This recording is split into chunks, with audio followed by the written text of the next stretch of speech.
السلام عليكم. وفاة اليوتيوبر هشام الجزائري صاحب قناة في العارضة في ظروف غامضة لن تصدق سبب وفاته. لكن في البداية اضع لنا لايك واشترك في القناة. جدل كبير في الجزائر بعد تأكيد خبر وفاة اليوتيوبر هشام صاحب قناة في العارضة المتخصصة في مناقشة وتحليل مباريات المنتخب الجزائري وجديد أخبار محترفي الجزائر في أوروبا.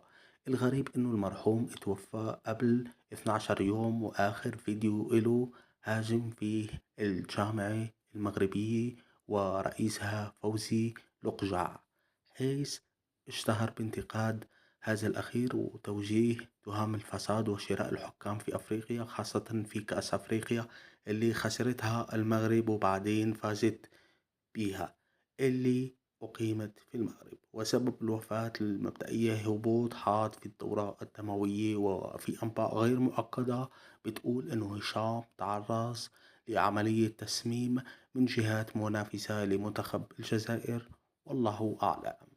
لا تنسوا اشتراك واللايك.